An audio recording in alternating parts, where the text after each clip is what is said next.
오늘 우리에게 주신 하나님의 말씀 함께 나누도록 하겠습니다. 신약성경 누가복음 15장 20절에서 24절까지의 말씀입니다.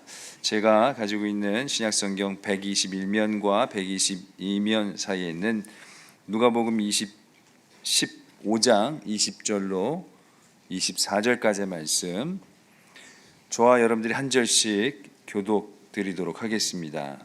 누가복음 15장 20절로부터의 말씀입니다.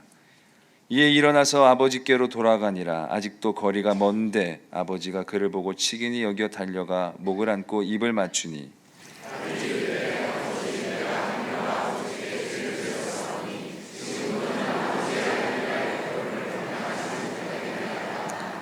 아버지는 종들에게 이르되 제일 좋은 옷을 내어다가 입히고 손에 가락지를 끼우고 발에 신을 신기라.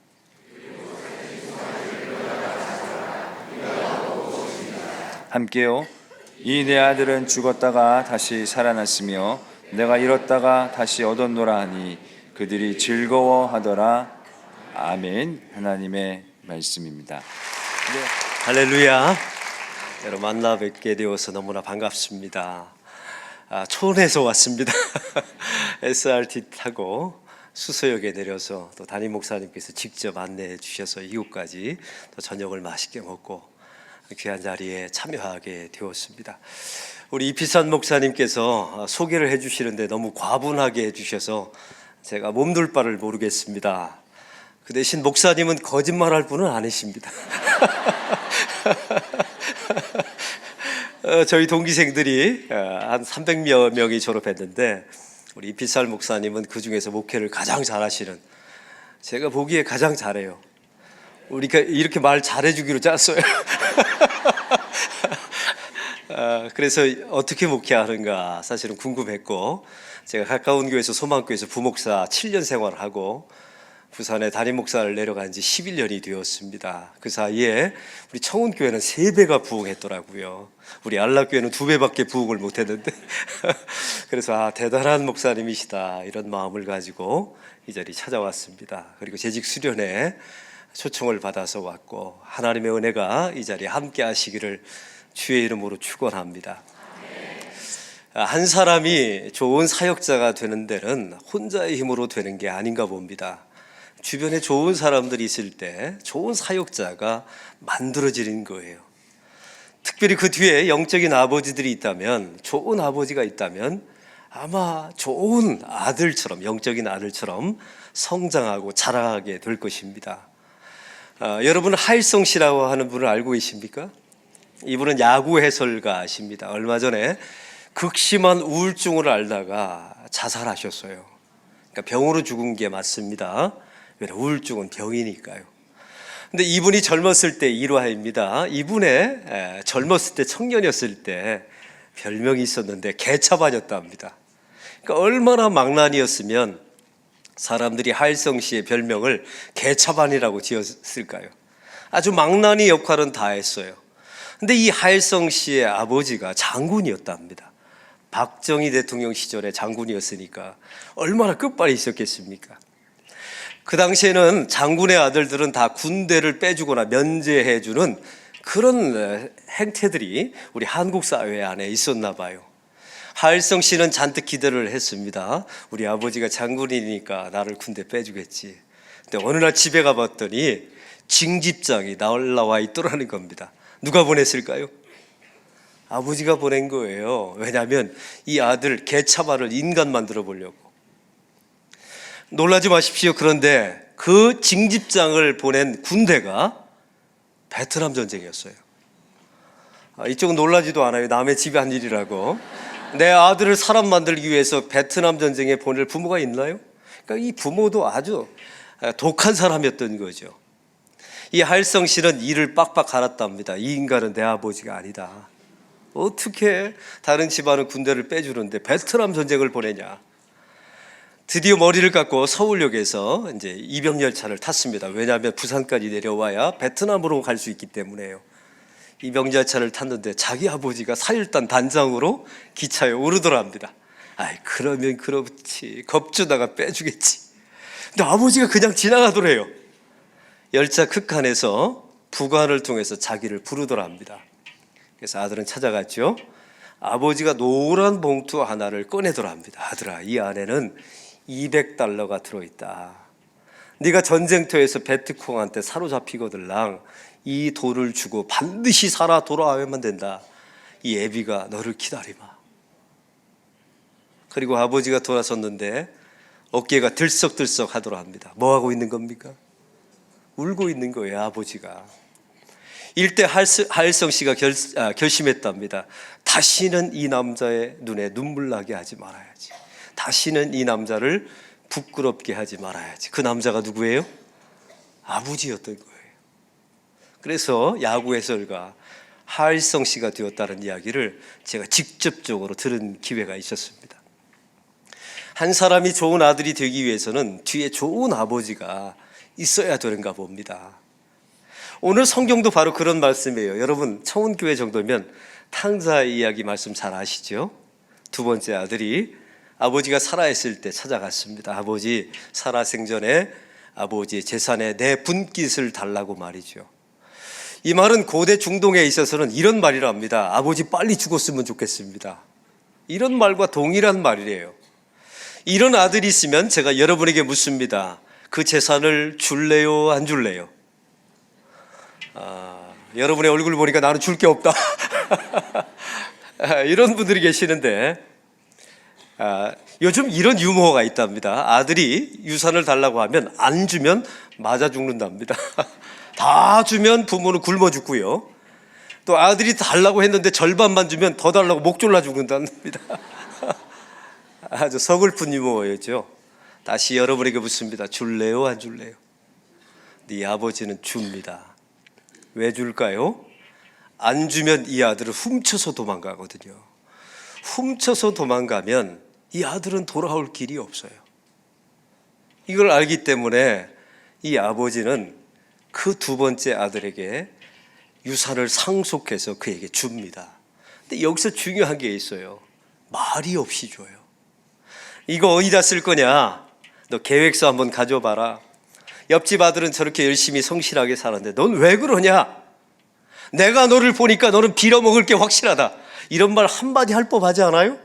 근데 오늘 성경에 보니까 아버지가 말이 없어요.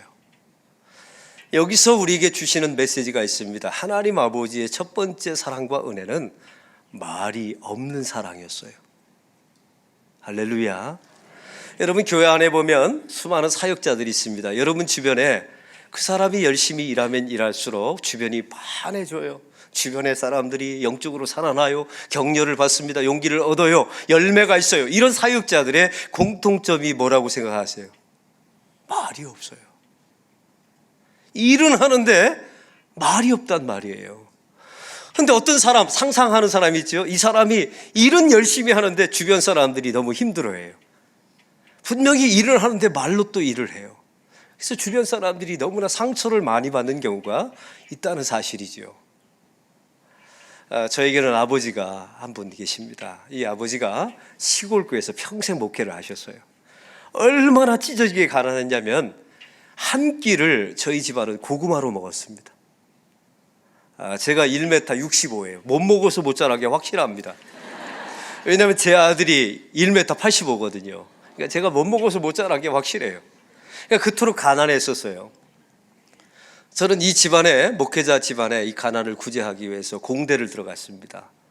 재료공학과 공대를 들어가서 나는 절대로 목회를 하지 않으리라. 근데 4학년 때 디스크에 걸려서 결국은 하나님께서 치유시켜 주시고 목회자의 길로 돌아올 수밖에 없었어요. 제가 디스크 걸렸을 때 아버지를 찾아갔습니다. 아버지, CT 찍게 저한테 돈 좀 주세요. 그때 아버지가 그러시더라고요. 돈 없다. 돈 없다. 사실 저희 집에 돈이 없었어요. 근데 제가 그런 아버지 앞에서 뭐라고 싸붙였는 줄 아세요? 자식을 싸질러 놨으면 책임을 져야 되지 어떻게 책임을 안 집니까? 제가 겁도 없이 그 말을 해버렸어요. 그때 저희 아버지가 돌아서시더라고요. 그리고 아무 말씀도 하지 않으셨어요. 그때 저희 아버지 나이가 지금의 제 나이예요. 그때 돌아선 아버지가 도대체 뭐라고 말했을까? 이제서야 제 55살이 되니까 들려요. 이 나이가 되니까 이제 그 아버지의 음성이 들려요. 아버지가 돌아서서 분명히 이런 말을 했을 겁니다. 아들아, 미안하다. 이 모자란 아비를 만나서 네가 참 고생한다. 그러나 저희 아버지는 한 말씀도 하지 않으셨어요. 그게 저를 살린 겁니다. 그래서 제가 대를 이어서 목사가 되었잖아요. 만약에 그때 제 아버지가 이 빌어먹을 자식아, 내가 너를 어떻게 키웠는데 네가 나한테 이럴 수 있느냐, 이렇게 말했다면 저는 목사가 되지 않았을 겁니다. 저희 아버지의 침묵이 저의 인생을 지켜주었던 거예요. 하나님의 사역도 마찬가지입니다. 하나님의 사역은 말로 하는 게 아니에요. 나의 손과 발과, 아니 낙타 무릎으로 일하는 겁니다. 기도하는 사람, 그의 눈물을 통해서 하나님께서 좋은 열매를 맺게 해 주실 줄로 믿습니다.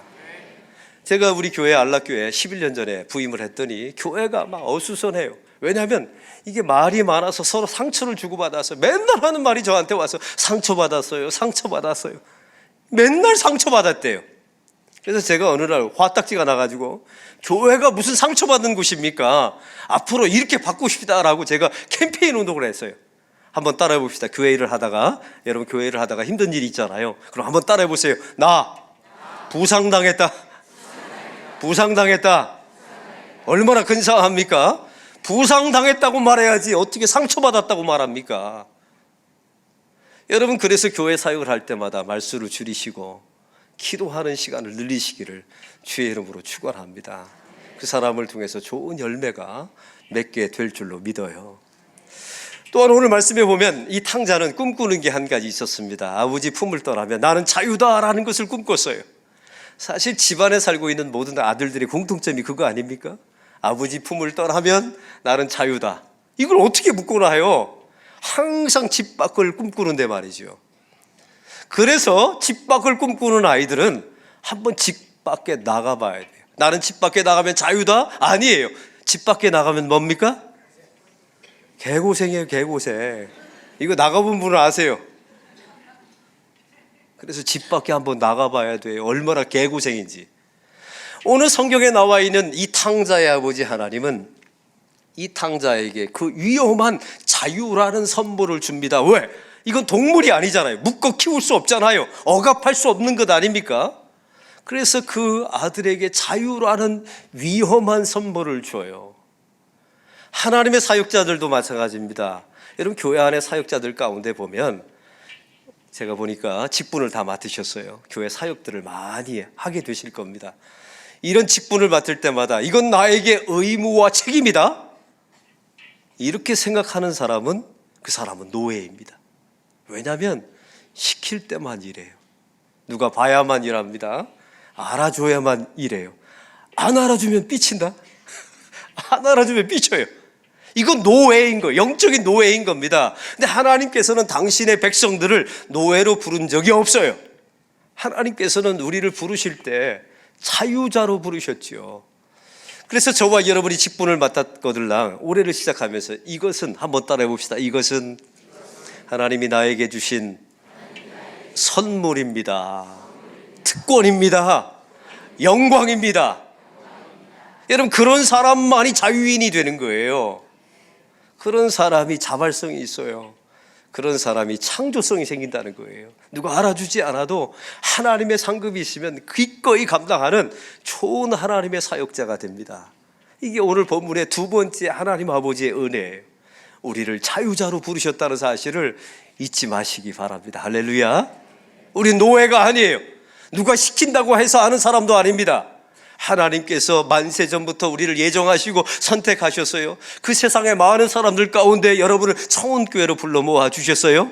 그리고 여러분에게 그 하나님의 천사보다 귀한 직분을 주께서 여러분에게 맡겨주셨다는 사실입니다.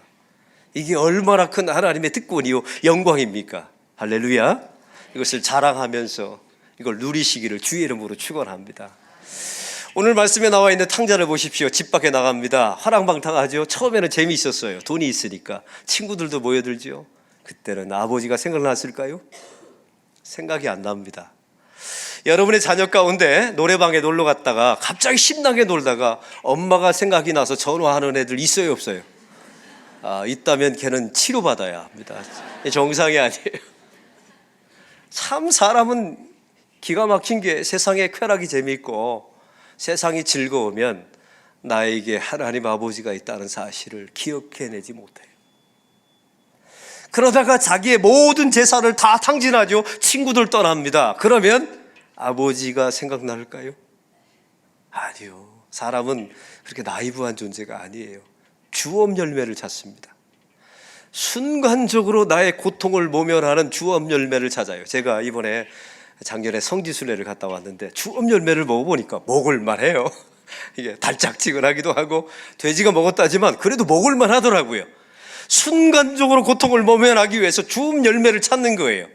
그 주업 열매를 먹다가 지치고 나에게는 더 이상 길이 없다라고 하는 순간에 하나님의 백성들은 나에게 아버지가 있다는 사실을 기억하게 됩니다. 그래서 하나님의 사람들은 낭떠러지 끝까지 가봐야 돼요. 저 벼랑 끝까지 가서 나에게는 세상에 모든 길이 없다는 것을 맛보셔야 합니다. 왜 갑자기 얼굴이 어두워지세요? 여러분, 이 자리에 신임 집사님들, 여러분이 예수 믿게 된 계기가 어떤 기회였습니까? 여러분이 잘 나갈 때 예수 믿었나요? 아니요. 사람은 잘 나갈 때 예수 안 믿어요. 여러분이 언제 믿음이 깊어지셨습니까? 그 인생의 저 깊은 수렁텅이에서 나에게 어떤 소망도 남지 않고 세상의 소망이 다 사라졌을 때 나에게 하나님 아버지가 있다는 것이 기억나서 이 자리에 나온 것이 아니겠습니까? 그게 하나님 아버지의 또 하나의 은혜입니다. 혹시 살다가 구렁텅이를 만나거나 인생의 벼랑 끝을 만나거들랑 하나님 아버지를 만날 수 있는 좋은 기회임을 믿으시기를 바랍니다. 여러분, 그렇게 되어야 하나님 아버지의 은혜를 잊지 않는 거예요. 오늘 본문에 보십시오. 탕자가 돌아옵니다. 아버지가 동구 밖에서 기다리고 있어요. 여기서 중요한 게 있어요. 이 아버지는 이미 용서해 놓고 기다리세요. 이 탕자를 돌아왔기 때문에 용서한 게 아닙니다. 이미 용서해 놓고 기다리시는 거예요. 이게 오늘 본문에 나타난 하나님 아버지의 모습이에요. 그래서 이 본문의 제목을 많은 사람들은 돌아온 탕자라고 이름을 붙이는데 틀렸어요. 왜? 탕자는 잘한 게 없어요. 그냥 자기 자리로 돌아왔을 뿐이에요. 이 본문에서 가장 잘하신 분은 우리 하나님 아버지세요. 이미 용서해 놓고 기다리셨으니까. 그래서 오늘 본문의 제목은 한번 따라해 봅시다. 기다리시는 아버지. 한번 따라해 보세요. 이미 용서해 놓고 기다리시는 아버지. 얼마나 기가 막힌 아버지입니까? 이 아버지와 아들이 만납니다. 오늘 본문에는 자세하게 남아 있지 않지만 분명히 이렇게 말했을 겁니다. 아버지는 아들아, 네가 집에 돌아오지 않았더라면 이 아비는 한에 맺혀서 죽었을 것이다. 돌아와줘서 고맙다. 이런 말 한마디밖에 없어요. 어디다 썼냐? 돈을 어디다 썼냐? 이런 말 한마디가 없단 말이죠. 왜? 상처 입을까 봐. 그 아버지 품에 안긴 탕자는 뭐라고 말했을까요? 한번 따라해 봅시다. 이럴 줄 알았으면 일찍 올걸. 얼마나 기가 막힌 사이입니까? 이 본문에 보십시오. 용서해놓고 기다렸어요. 이게 하나님 아버지의 은혜의 그릇의 크기예요.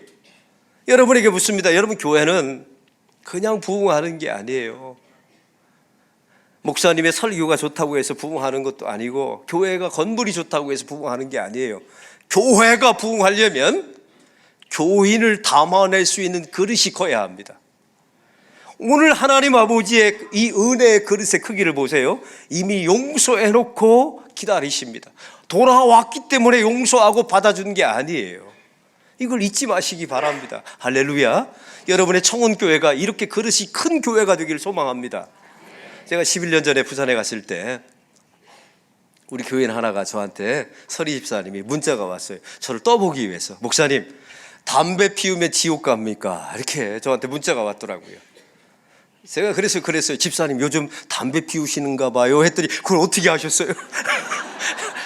굉장히 순진해요, 교인이.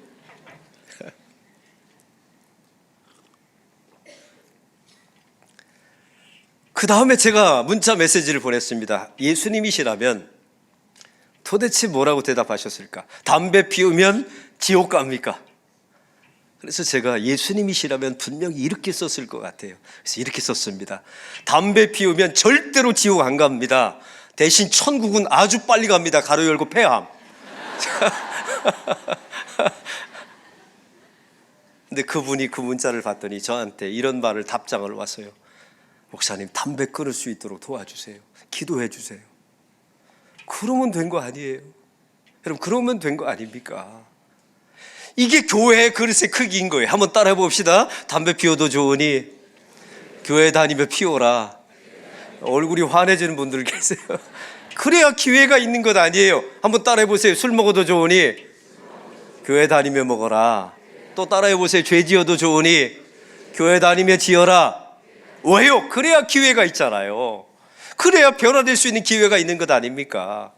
제가 이런 설교를 하면 어떤 교회는 그러더라고요. 목사님, 우리 교회는요 담배 피우는 교인 하나도 없어요. 제가 그냥 가만히 있겠어요? 그런 교인을 다 변화시켰습니까? 내쫓았습니까? 했더니 다 내쫓았대요. 물이 흐려진다네요. 여기가 캬바레입니까? 물이 흐려지게 해요? 진짜 좋은 교회는 물이 흐린 사람들이 교회당에 찾아왔어요. 복음을 만나서 물이 깨끗해지는 과정이 분명한 교회가 좋은 교회인 줄로 믿습니다. 저는 여러분의 교회가 그런 교회가 되기를 바랍니다. 우리 재직들의 그릇에 큰 은혜의 그릇을 크기를 키우는 하나님의 교회가 되기를 바랍니다. 그래서 교회는 째는 곳이 아니에요. 이미 사람들은 세상에서 갈기갈기 난도질을 당해서 교회에 옵니다. 교회에 오면 꼬매주는 것이 바로 교회인 줄로 믿습니다. 하나님 앞에 기도와 눈물로 꼬매주는 것이 하나님의 사역인 줄로 믿습니다. 한번 따라해 봅시다. 꼬매지 못할 거면 아예 째지 맙시다. 따라해 보세요. 쬐으면 반드시 꼬맵시다. 할렐루야. 이게 그릇의 크기인 거예요. 그만큼 하나님께서 여러분의 교회를 채워주실 줄로 믿습니다. 그래서 교회의 그릇의 크기는 은혜의 그릇의 크기인 거예요. 이걸 잊지 마시기를 주의 이름으로 축원합니다.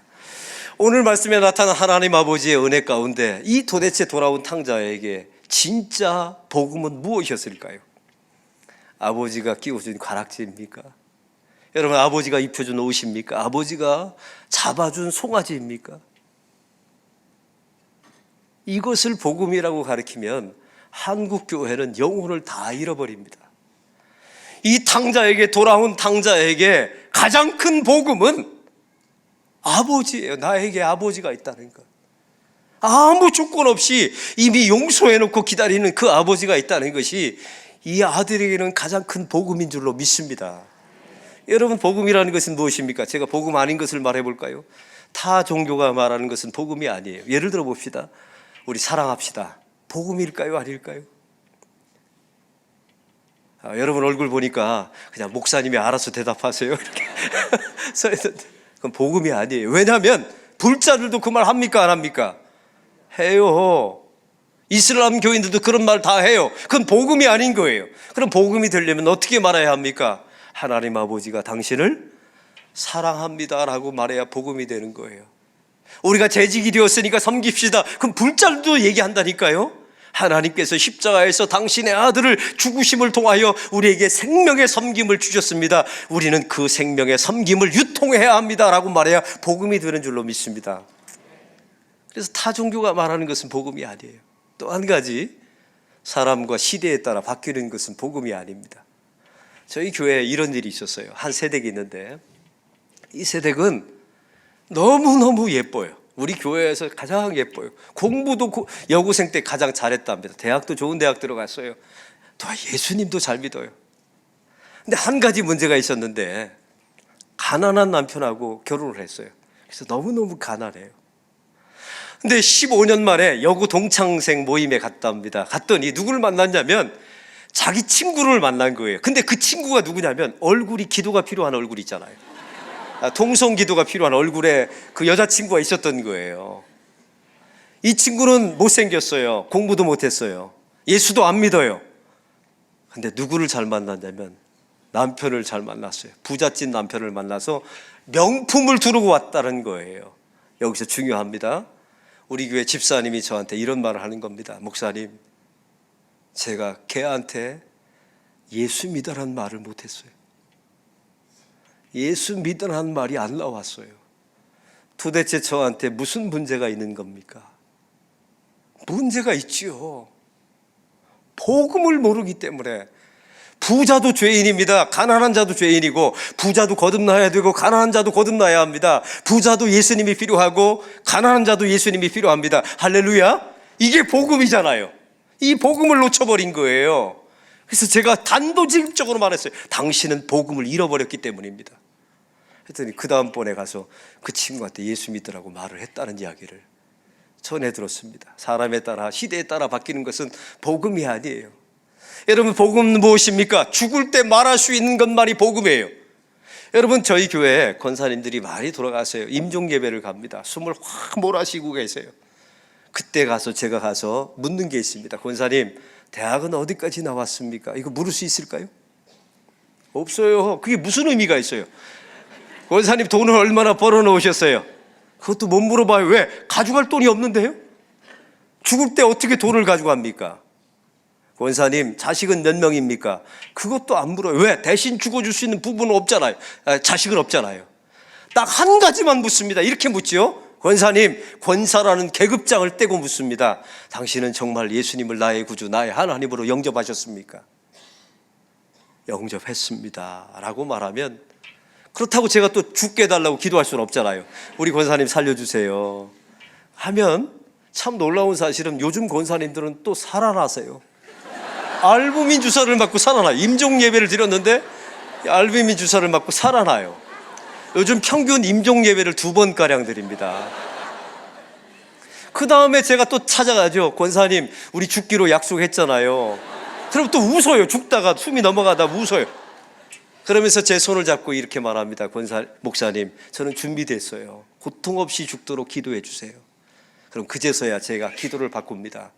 하나님, 우리 권사님 고통 없이 데려가 주세요. 이게 복음이에요. 할렐루야. 이게 복음, 마지막 때 할 수 있는 것만이 복음입니다. 우리의 아버지는 이 탕자에게 있어서 반지를 끼워주는 존재가 아니라 그 아버지 자체가 복음이었던 거예요. 할렐루야. 우리 젊은 재직들은 특별히 누군가의 보상을 바라지 마시고, 사람들의 환대를 바라지 마시고, 나에게는 아버지가 계시다, 이것이 여러분에게 진짜 복음이 되기를 주의 이름으로 축원합니다. 한국 교회를 보면 요즘 놀라운 특징 가운데 하나가, 은혜가 값싼 은혜가 되어버렸어요. 본래 은혜라는 것은 값이 없는 것 아닙니까? 형언할 수가 없어요. 값으로 측량할 수가 없어요. 값이 없는데 이상하게 한국 교회에 들어와서 이게 값싼 싸구려 복음이 되었어요. 이유가 무엇이라고 생각하십니까?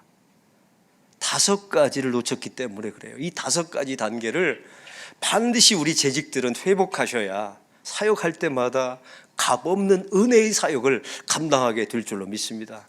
첫 번째 단계는 이렇습니다. 우리가 전적으로 타락한 존재임을 잊지 마셔야 돼요. 내가 탕자임을 날마다 고백하셔야 합니다. 겉보기는 멀쩡해요. 그러나 우리 내면을 들여다보면 우리는 탕자에 불과합니다. 우리가 죄인이란 말이에요. 제가 소망교회에서 부목사 생활할 때 영등포 교도소에 가서 설교를 할 기회가 있었어요. 다 현직 죄수로 잡혀온 분들 아닙니까? 설교하다가 제가 물어봤어요. 여러분, 자기 자신이 죄인이라고 생각하는 사람 손 들어보세요 했더니 아무도 안 들어요. 기가 막히죠? 아무도 안 들어요. 근데 우리 교회 새벽 예배에 와서 자기 자신이 죄인이라고 생각하는 사람 손 들어보세요, 모두 다 듭니다. 이게 교도소와 교회의 차이점이에요. 한번 해볼까요? 신앙의 모든 출발점, 재직의 출발점은 내가 전적으로 부패한 타락한 존재임을 인정하는 데서부터 우리의 신앙이 시작된다는 사실을 잊지 마시기 바랍니다. 저와 여러분이 죄인됨이 얼마나 지독한지 증명해 볼까요? 어린아이들은 태어나면서 죄인일까요? 의인일까요? 죄인입니다. 그걸 어떻게 알 수 있습니까? 아이가 태어나서 첫 번째 하는 말은 엄마 아빠예요. 여러분, 이 말에 감동받을 필요 없어요. 애들도 먹고 살기 위해서 다 하는 말입니다. 무슨 말을 해야 엄마 젖이 잘 나오는지 알거든요. 그래서 엄마 아빠 해주는 거예요. 그 다음 말이 중요합니다. 어린아이들 태어나서 첫 번째 배우는 말, 싫어, 안 돼, 내 거야. 김동호 목사님은 그러더라고요. 천 원만. 이 순서대로 애들이 배워요. 여러분, 누가 가르치지 않았어요. 그러니까 우리 아이들도 뼛속까지 죄인이 확실한 겁니다. 만약 아이가 태어나서 첫 번째 이런 말을 했다고 합시다. 오늘 아름다운 밤이에요. 나 사랑하고 싶어요. 나누고 싶어요. 이런 아이가 있다면 얘는 무슨 과 치료받아야 돼요?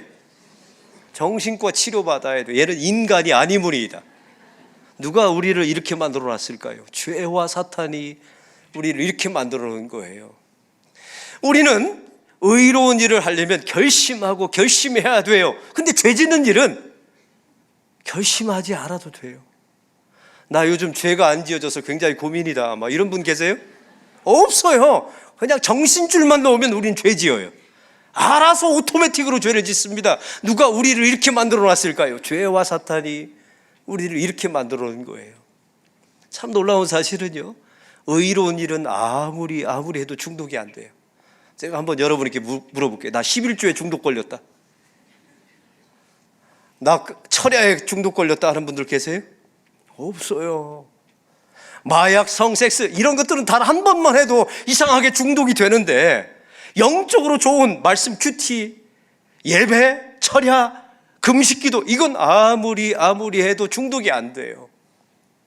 저와 여러분을 누가 이렇게 만들어 놨을까요?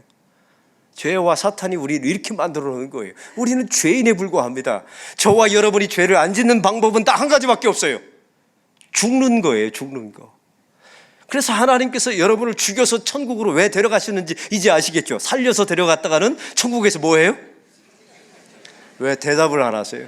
살려서 데려갔다가는 천국에서 죄 지어요. 그래서 아예 죽여버리는 겁니다. 왜? 죄를 더 이상 못 짓게 만들어서요.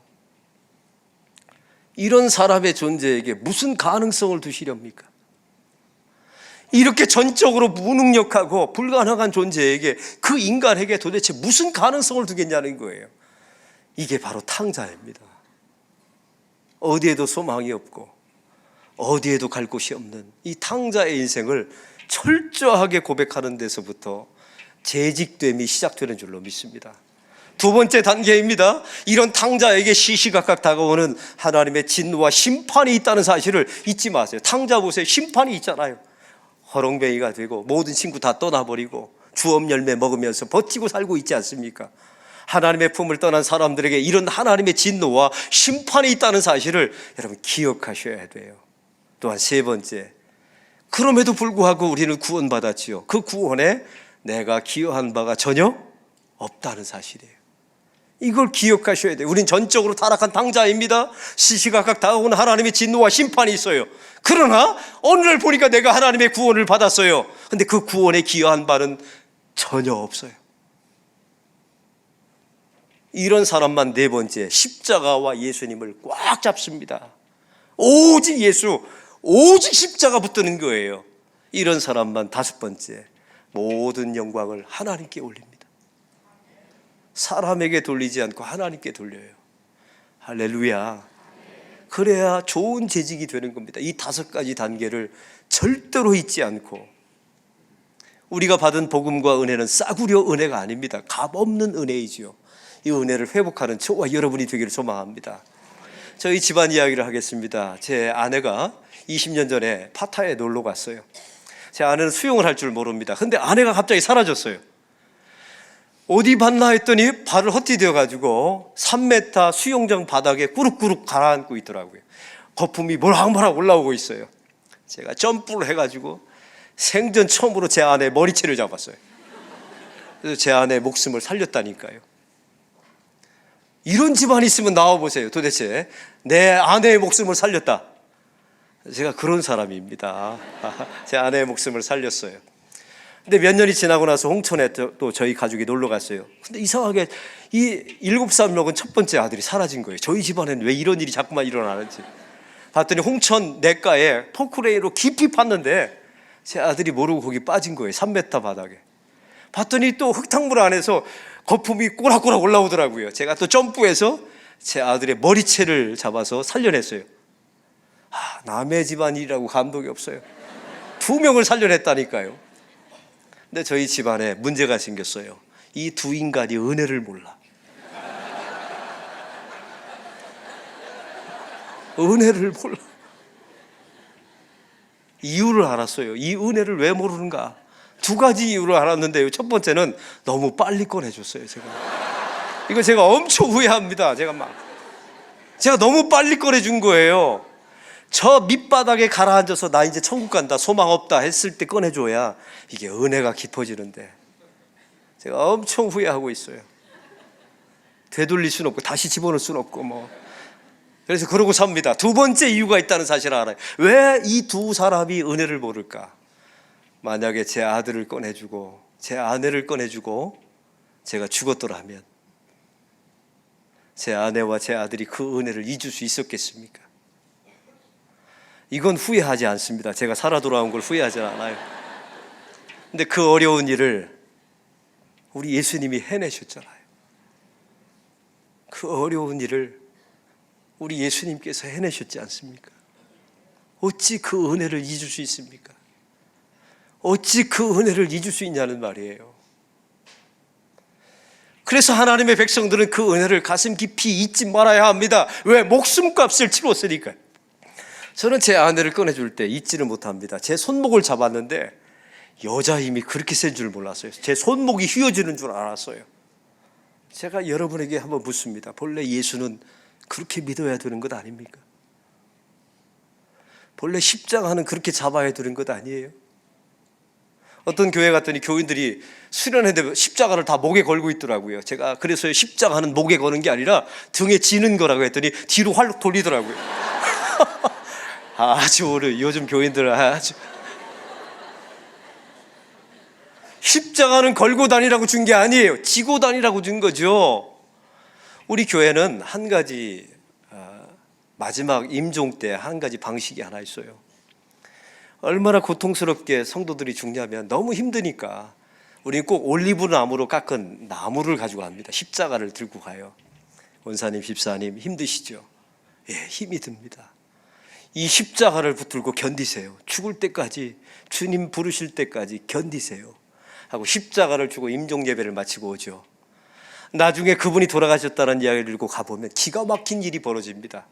그분이 십자가를 꽉 쥐고 죽고 있어요. 죽어 있어요. 염을 하려고 보니까 그걸 필 수밖에 없죠. 피면 더 기가 막힌 일이 벌어집니다. 손바닥에 십자가의 흔적이 선명하게 남아 있어요. 본래 우리가 잡아야 되는 십자가는 그렇게 잡아야 되는 것이 아닙니까? 우리가 믿어야 되는 예수님은 본래 이렇게 믿어야 되는 것 아니에요? 할렐루야. 이런 사람만이 모든 영광을 하나님께, 모든 영광은 오직 하나님께 이렇게 올려드리는 놀라운 역사가 일어나게 될 줄로 믿습니다. 우리 사랑하는 청운교회 우리 재직 여러분, 이제 새해가 출발되었습니다. 하나님께서 저와 여러분에게 말없이 부르시고 말없는 은혜로 하나님께서 베풀어 주셨음을 잊지 마시기 바랍니다. 자유라는 선물을 주셨어요. 우리는 노예가 아닙니다. 누가 시켰기 때문에, 누가 보기 때문에, 누가 나에게 보상을 해주기 때문에 하는 존재가 아닙니다. 왜냐하면 우리는 자유인이니까. 또한 주님께서 우리를 부르실 때 이미 용서해놓고 큰 그릇으로 우리를 주께서 품어주신 그 은혜를 잊지 마시기 바랍니다. 우리에게 복음은 아버지가 끼워준 가락지가 아닙니다. 아버지입니다. 이걸 잊지 마시기 바랍니다. 사역을 하면 할수록 값싼 은혜가 여러분의 사역을 통해서 값없는 은혜로 바뀌는 역사가 일어나기를 주의 이름으로 축원합니다. 저희 아버지 이야기를 다시 합니다. 2년 전에 갑자기 세브란스, 저희 부모님이 서울에 계십니다. 2년 전에 세브란스에서 연락이 왔어요. 아버님 임종을 준비하라고, 폐혈증에 걸려서 돌아가실 것 같다고. 그래서 병원으로 달려갔습니다. 이미 의식이 없는 상태에서 저희 아버님이 중환자실에 들어가셨더라고요. 그런데 간호사가 저한테 이러는 겁니다. 아드님이 목사님이시라면서요. 그걸 어떻게 하셨어요? 했더니 당신 아버님이 혼수 상태에서 중환자실에 들어왔는데 계속 이런 말을 하더라 합니다. 우리 아들이 목사예요. 우리 아들이 목사예요. 우리 아들이 나를 부끄러워하는 줄 알았는데 나의 대를 이어서 목사가 되었어요. 부산에서 아주 좋은 교회에서 목회하고 있어요. 이 말을 6시간 내내 6시간 내내 말하더라는 겁니다. 제 아버지는 살아생전에 저에게 그런 말을 한 적이 없어요. 나는 네가 자랑스럽다 이런 말을 해본 적이 없거든요. 근데 의식이 싹 사라지니까 속에 있던 말이 나온 거예요. 우리 아들이 목사예요. 나를 부끄러워하지 않고 내 뒤를 이어서 목사가 되었어요. 내 아들이 목사예요. 내 아들이 목사예요.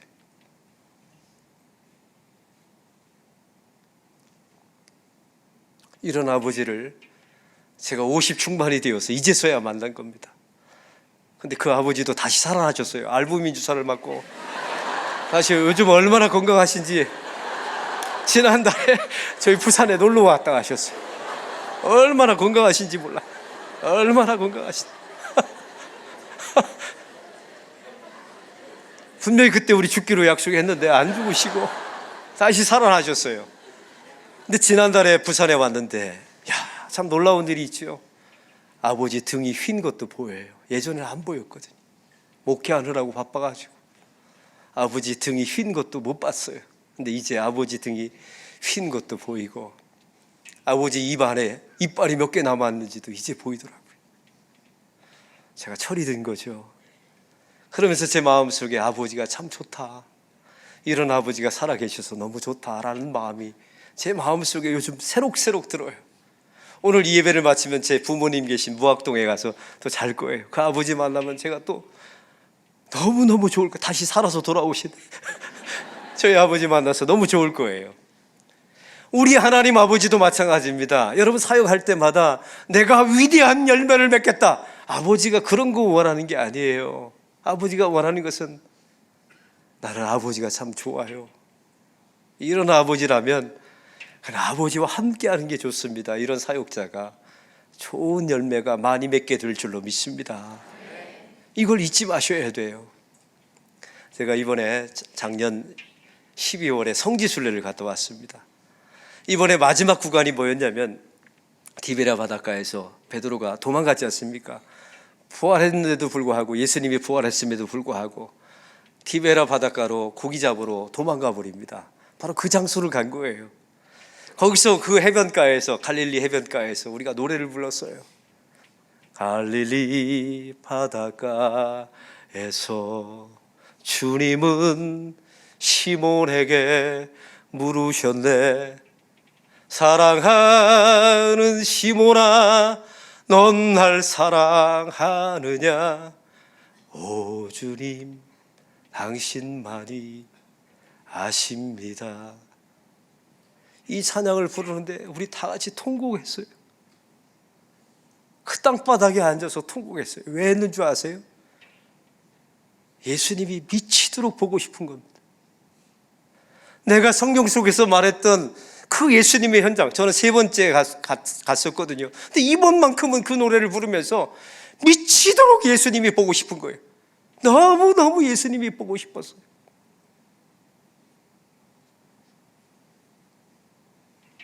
그러면 됩니다.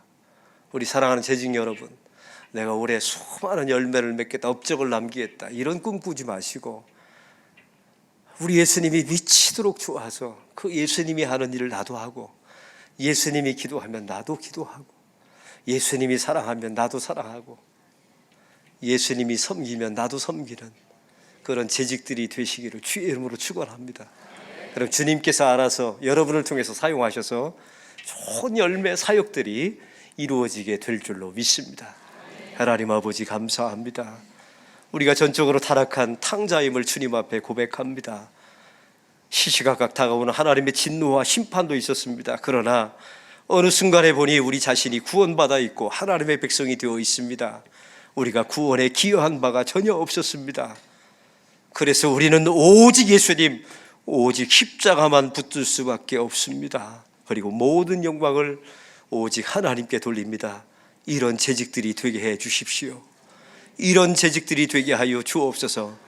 미치도록 예수님을 사랑하게 하시고 그 사랑하는 것만큼 주의 사역을 잘 감당하는 주의 재직들이 되게 하옵소서.